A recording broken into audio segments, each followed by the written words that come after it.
Welcome back to the Lifeboat. I'm Key and Lindsay. On this episode, we're going to talk about how to build a lifeboat and what that means. If you enjoy the episode and want to check out our socials, the link will be in the description. We're so happy you're here, and I can't wait for you to hear it.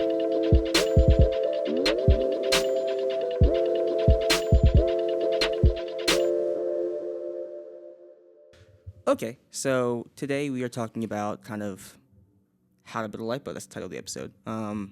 So before we start, I wanted to go into the intentionality behind the lifeboat, like what the idea, the theme of it was. So, sorry, like really awkward. This is really just me talking. It's scary. You got it, Pookie. Oh. So kind of, I was talking to Keen about it, and my headspace was mental health in its totality. Kind of seems like a ocean, like a vast ocean. There's so much of it. It's like a broad scope, and if you're not careful, you'll find yourself just submerging yourself in the water. And that drowning feeling is kind of like we're talking about through this podcast. And the idea of the lifeboat is it's somebody or people in your life who are around you, kind of just like pull you out of the water and help you out. So that's kind of like the intentionality behind it. Any thoughts, co-host? Please help me out here. Yeah, no, I don't know. I think of it just as, you know, it's this like giant pool or lake or ocean or whatever, and you can like stand on the shore and enjoy the view, enjoy the waters, and then, you know, a few steps too deep, and then you're drowning under a riptide and a current, and everything's scary and not fun, but it can happen in an instant. It's terrifying. But the lifeboat I did think was a little cheesy at first. Me too. Just straight up. So cheesy, bro. So and then he said, "You don't have to be drowning." See, I loved it. I loved that when those first episodes came out. I heard that. I was like, that's actually gas. I really like that. It was pretty good. It was pretty good. Yeah. But I mean, the lifeboat came around and I was like, oh, that's kind of cheesy, but it is really good. Like, it is very true. Like, we all need a lifeboat. We all need that life raft or, what are those things called? The circular things. The little float, like the little floaties. Yeah. Throw out. The lifeguards always have them. Anyways, like you get thrown one of those and then you're Life safe. preserver. A preserver. Right. Yeah. We need that on the soundboard for sure. But no, that's just what I think about it, and I think it's a really good example of what we're here to do. And while we're not here to like throw the life preserver for anyone specifically, we're here to set it up so that you can be the lifeboat for someone else, right. Or that you can look for a lifeboat. Learn how to set yourself above the water so you can actively search for that. Or in this case, for this episode, we're talking about build a lifeboat. Yeah, absolutely. That's tough. The idea is that everybody has someone on a lifeboat who's going to help them out. Just takes a while, I feel like, to find that person or to be in that scenario.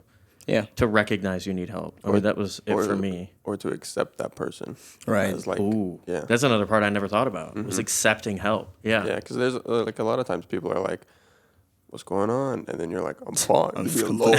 Leave me alone. I'm good. Yeah. I mean, accepting is just like actually telling them what's going on. Right.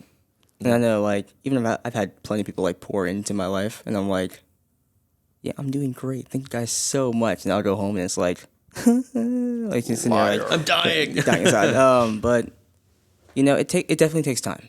Like, trust and just building those relationships out are, like, important, but they take time. And not everybody's, like, quick to just, you see a hand reached out, it's like, that's cool. Now everybody's going to grab it. So, yeah.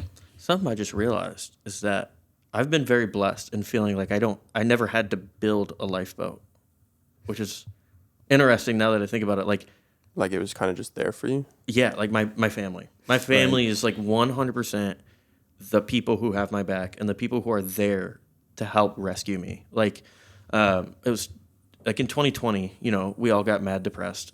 I feel like the whole world kind of got a taste of the depresso, which is very understandable. But I'd worked this job.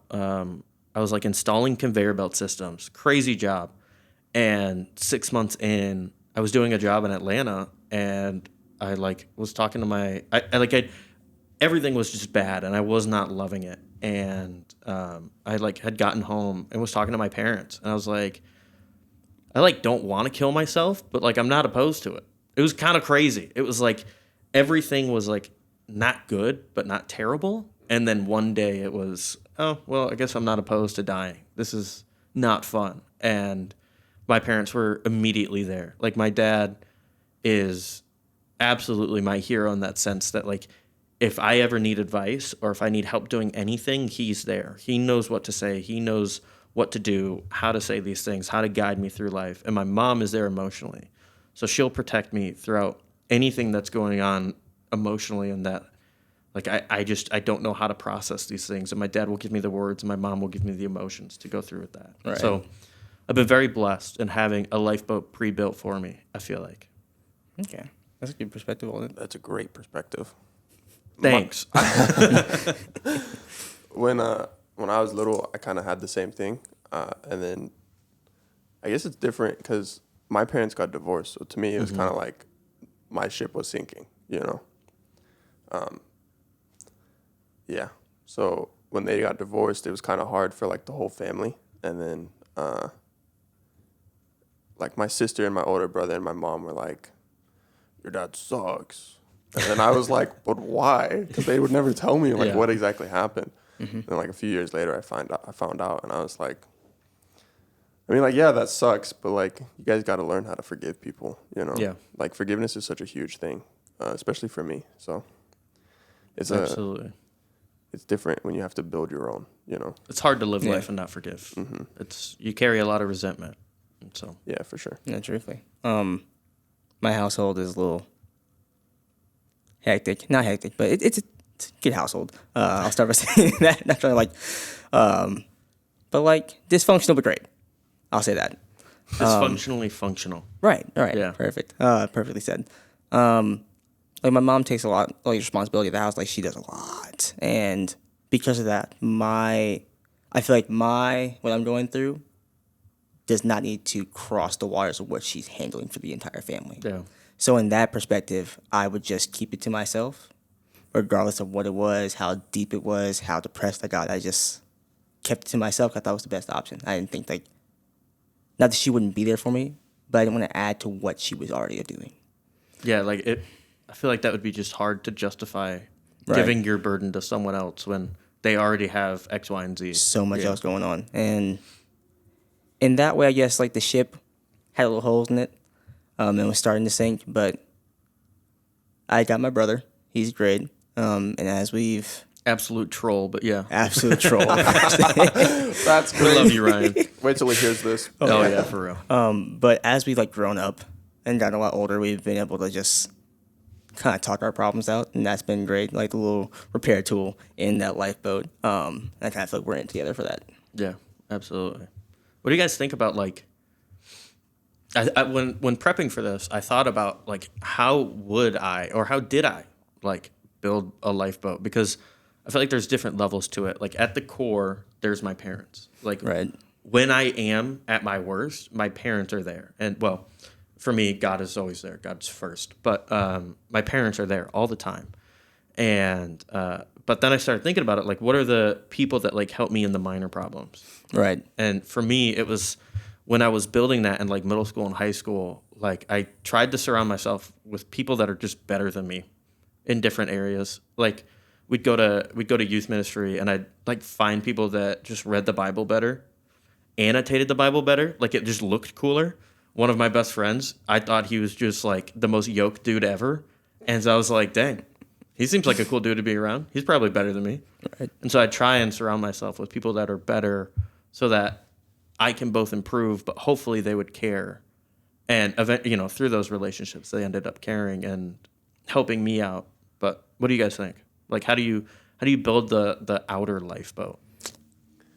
I would say that there's layers. Yeah, like for you, it's family, and then, people.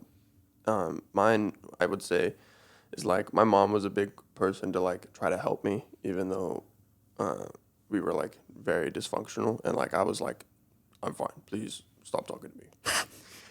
And then I finally was like, okay, maybe she has a point, and then from that, I was able to start opening up to my friends. And so they're kind of like the ones that like keep it buoyant. Is that the word? Yeah. Buoyant? Yeah. Can we? What does that word mean? Like staying afloat. Yeah. Okay. Like a cool, balloon is cool. buoyant. Sorry, a I'm boat just is buoyant. dope. Yep. So yeah, so they were the ones that were like able to keep me buoyant, and then on the inside is like my mom, and she's great. So that's kind of like how I did mine. Yeah. Yeah, I don't know about like structure wise how my life is doing. I think very analytically. So it's all Yeah, like there- all structures Yeah, itself. there's definitely layers. As y'all are Like an aware, ogre. Shout out Shrek. What a G. We love him. Shrek 5 coming out soon. oh Lord. But yeah, as for like layers go, y'all know I'm not like the best at like explaining what I'm doing or what I'm going through. Yeah, we're not gonna keep doing this every episode. We'll talk about that next episode. All right. But it took a while for me to just open up to people. But our group of friends, again, with that sort of like dysfunctional but functional type thing. Yeah. But every person in this group that we have, I can go to for different things. Yeah. And I guess that's how I kind of like built my lifeboat around me. I don't need like not every single person knows every single thing that's going on in my life, but I have people I can trust with certain things. I guess like more compartmentalized. I don't know if that makes sense, but Like a crew. I guess so. Yeah. Yeah. Like you would be the captain, and then like Adam's your first mate. I don't know what we're good at, but I appreciate that we're included. No, I just know like with you, Levi. I know we have like just conversations off the rip whenever we just We really do. Yeah. in person. Yeah. That's one thing I've noticed with us is that like Adam and I will take our time to get to a deep conversation. We'll talk about this plenty next episode, but like we'll take our time to get to a conversation. But you and I, it's like, dude, I thought about killing myself, and it's like Right. we just met. We're in line for coffee. What is going on? Yeah, it's easy to just talk to you about that sort of stuff. And Kian, it's if it gets to the point I'm like not doing too great, I'll be like, hey bud, let's have a conversation. Let's. But yeah, I don't know. Yeah, I don't trust too many people. So people I do trust, I trust with different things because I don't like giving out all my information. Yeah, that's valid. Yeah. Very valid, for sure. How do you think people could like? I don't know, because I feel I could understand like people coming from far more broken homes than us. Yeah. Like how I like when we were prepping, I couldn't. It's hard for me to think about not having my family and not having people to help me out. Like I don't. Yeah, it's easy for us to think about how it affects us, but Yeah. like people who are listening go through probably 10 times more than we do. Yeah. So we have to think about that as well. And I don't know. Like every circumstance is different. And a lot of people go through life alone for a very long time. They don't have anybody else, or they don't think they have anybody else in their life that wants to pour into them or wants to be that hand to like reach out and grab somebody. And that's really unfortunate. And I feel like I don't know where my thoughts going with this, but it's Like- definitely harder. And thinking about it, I feel like there's a way that we could, if I didn't have that inner ring, like with my mentor, the whole relationship just started with me just implicitly trusting him. Like I was like, hey man, I want you to be my mentor. I love the way you think. I love your life. I love the example of your life. I think you've led a great life thus far, and you are where I want to be. And so I want to trust you implicitly with everything I'm going through, so you can help me out with that. And part of that was finding someone that like cares, which I think that's part of it. Like if you're gonna find people that will be your lifeboat, you got to find people that care, which is a hard thing. But I think, I mean, for me, it was very easy. Go to the church and everyone's got your back there that truly cares about you. But I don't know. What do you think, Kian? Yeah, I think people that are going through life alone, if they find like one person they care about, you got to be careful with it, because sometimes there are some people that like will see that someone cares and then they'll abuse that. and Yeah. they'll make it so difficult for them to start caring about them, and like the person caring about them will be like, I don't know if I could do this anymore, you know. So you gotta be careful with it. I think, Like the person hurt is abusing their care. Okay. yeah, like the person that's like hurt and going through it, and then like they're abusing the person. This is so hard. Because it's like people, you know. Yeah. It's so the person that's hurt has someone that cares about them, but the person hurt is abusing that care, you know. Does that make sense? Yeah. Like They're taking advantage of Yes. that person's forgiveness. yes, Yeah. that's what I'm trying to say. So it's like we gotta keep in mind this kind of stuff. I feel like that's the other side of it too. Mm-hmm. Like as part of the lifeboat, you got to make sure you're not being taken advantage of, but you also just have to continuously forgive. Yeah. Because I know I was a terrible person to be around at one point. Like during that COVID era, that like depression era, it was not a fun person to be around. But my parents stuck around, and I mean they cared and they forgave and they cared and they forgave, time and time again. And so I feel like if you're willing to be that lifeboat for someone else, you've got to take on a position of forgiveness and understanding. Like you got to try to understand. Right. And I feel like what we're talking about, we definitely want this metaphorical, like, we want you to be on your own lifeboat. And sometimes if you're just on it by yourself and you're doing what you need to do to keep yourself afloat, that's perfectly fine. But I'm also a firm believer that we're not meant to walk in this life alone. So that you need to have people on your lifeboat with you. Yeah. For sure. Yeah, like there's only so much you can do before the holes just keep popping up. You can't patch everything all at once. Right. And if you're the person who's drowning and you know you're drowning, I say don't slap every hand away.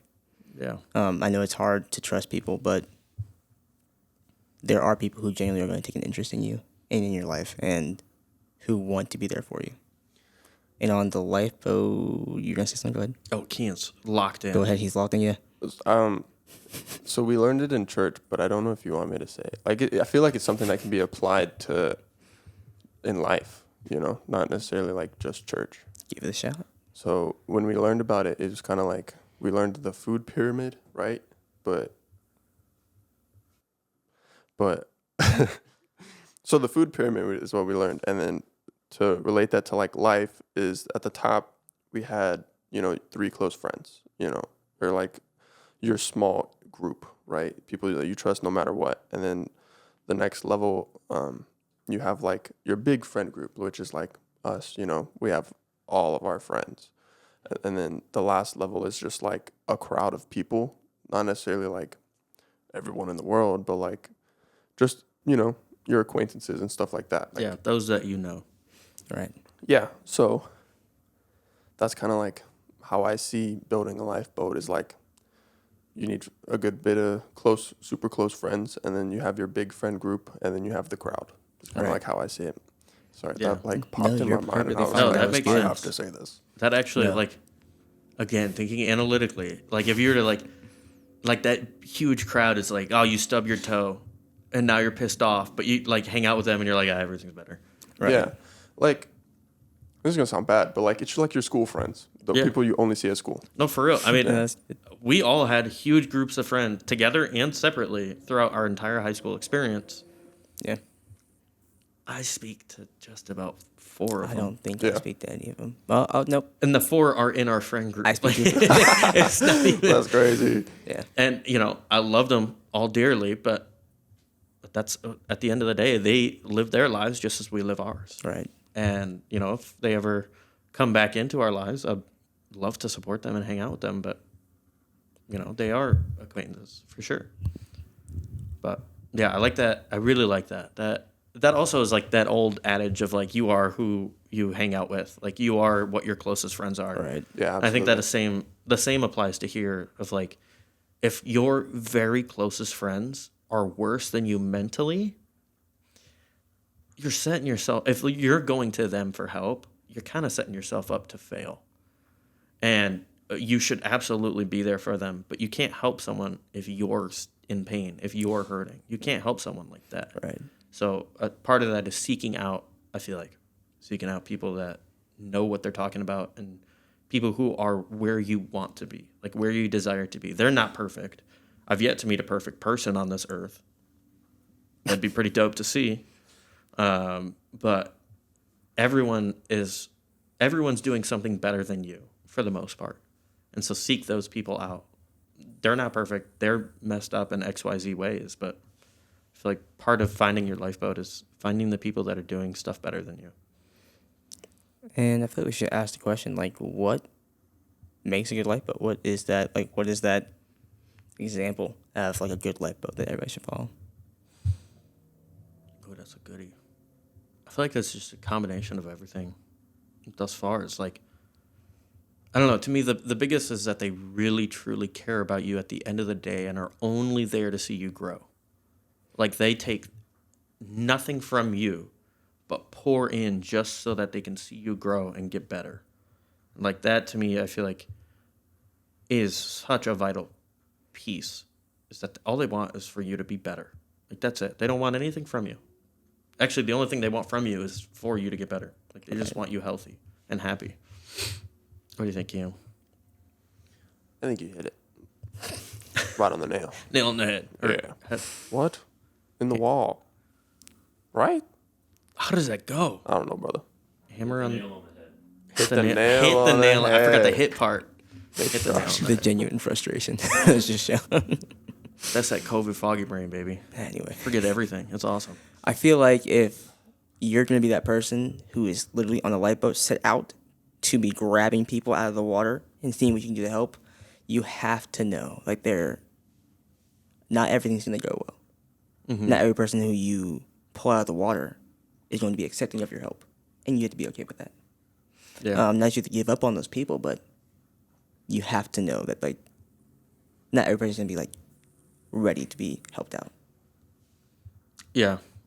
Is that like, what does that look like? Like, is that just being forgiving, or is that, I don't know, like taking the hits and being real and dealing a few back and saying, hey man, this is not okay? Like, what does that look like, do you think? I think if you genuinely care about people and you want them to do well, you will kind of just not like be yourself, but kind of just like be like, that's not good, that's not great. Mm-hmm. I don't know where I'm going with this. I had a thought and I lost it. Please I have a question. go ahead, please. How do we be a good lifeboat for other people? Like us three? Not like us specifically, but like, how do you be a good lifeboat for people? I say try and be there in the ways that count. You know your friends. You know That was gas. who they are, the people they are. Just be there in the ways that kind of help them. Like, if Yeah. you know your friend doesn't like talking to people, maybe just like, be like, hey, no, you have to like go golf. Let's go golfing for a little bit. Take the time to just be there for them in the way that you, Yeah. the only way you know you can, if that makes sense. I Sorry, like the that. thoughts are jumbled, but like, No, that was dope. Be there when and how it matters. right. That's interesting because, I mean, yeah, like when we go to each other, we don't go to each other the same way, Right. like at all. But I really like that. Yeah. I'd say, I don't know. I completely forgot, And actually. it's fine. On top of that, you can just always just let them know that, like, hey, they don't like talking, but if you ever need, Yeah. like an ear to listen, I'm here. Like, We're not in high school, babe. All right, listen here. What me and Jonathan do is if one of us is like going through it or like we're thinking about something and blah blah blah, you know, we'd be like, hey, let's go on a hike. Like we don't be like, hey, I know you're going through Let's it. talk. Yeah, we go on a hike and then on the drive there we'll talk and then we'll hike and we'll be like, man, this was a good hike. And on the way back we'll talk again. Yeah. So like we normally plan for the stuff that's like an hour or so, maybe more away, and then that's a good amount of talking time. Yeah. Set up opportunities to have a natural conversation. Yeah, Yeah. I mean like we do that golfing too. Two white boys hitting the green. That's the other girl. I say that as that can't be. I think as a lifeboat, you gotta be searching. Like you gotta. Right. And everyone goes through different things, so all the signs are very different for very different people. Like for me, I just close off. I get kind of snippy, and I just mind my business and say I'm having fun. And my parents obviously have come to see that very well. They know those signs and they pick at them immediately. But, you know, you got to look for how people are struggling. So, like out of the ordinary behavior, or if they're ordinary is struggling, it's hard to put into words, but you just got to look. You just got to look for how they're struggling, look for where they're struggling, and then just jump at it. And, you know, don't be annoying Just and rude, but, you know, be genuine. jump at opportunities. Yeah. Right. If these are your friends, these people you surround yourself with, and you care for them, be there for them. Yeah, absolutely. I think it's kind of just as simple as that. To speak into, you know, those that are like in the midst of depression, where we've all been, you know, I know, especially for me, like Chase is really struggling trying to grab the mic right now. This is awesome. But for those that are like in the midst of it, you know, like we've all been there. We've all been peak depression. You know, my biggest thing is, like I said, just like I want to isolate. I want to be by myself, and I don't want anyone to care because I don't care. So no one should. And with that, like, I don't know, it's a very hard thing to think because I never thought I needed help, or I never thought I needed outside help. Like if I needed help, I could give myself that help. Like I'm a very much type of guy that's just gonna, oh, I'm drowning. Let me just swim to the bottom of the sea and then walk my way back up. Like that's just kind of, that's how I think in those things. And so I feel like if you're going to be in that mindset, try and tell yourself that you are struggling right now and it's okay. And actually, to go a step further, it's actually better if you ask other people because you definitely don't know everything. None of us do. And that's a good thing because I feel like our brains would pop. Right. But, you know, when you are in that period, it's okay to ask people. It's good to ask people. People, as cynical as you may think, people care. Like, the dude next in line probably doesn't care that much, but your friend cares. Your parents care. Even, you know, some might if you are and have a terrible relationship with your parents. That is very unfortunate, but your friends care. Like the people in your life care about you. And even if it's not, there's always opportunities for people to care. Like whether that be online, in person, people care. That's just who we are. We're very inquisitive and curious people. That's just how we are made. We all seek something. And I think, like, if Kian had said, like, man, I need help, I'm there. You know? Not if it inconveniences me, of course, but... No, That's crazy. No. I'm kidding. Be inconvenient. Like, that's okay. But, like, if Kian needs help, man, I'm there. If Chase needs help, I'm there. If Ryan needs help, Adam needs anyone. Like, that's just who we are, and what we're made to do is... We're here to help, and all of us care. And we all care in our own ways. Some of us might not care the same way as others, but we care inherently. And we do appreciate when people are able to pull themselves up and say, I need help. It's a hard thing to do, and trust me, I've done it just about 2 times in my 22 years of life. It's very difficult. It's scary, too. It's terrifying. Yeah. You have to admit that you're not perfect. That sucks. That's not fun. As an arrogant person, that's terrible. It's not fun, but it's okay. And it's something that I feel like we all should be doing more of, at least. Like that cliche saying it's okay to not be okay, and as like it very much as much as people hate like hearing that, it's the truth. Yeah. Especially it's if better you feel to like you're not alone. be okay. Right. I feel like you're reflecting on where you need to be better. Mm-hmm. You know, and we can always all be better, but yeah, I like that. Any thoughts, King? No. I think that was muy bueno. Just an empty melon up there today, huh? No? Wild. That's crazy. Can I say it? Go ahead. You don't always have to be drowning. Hop on a lifeboat. I hate you, bro.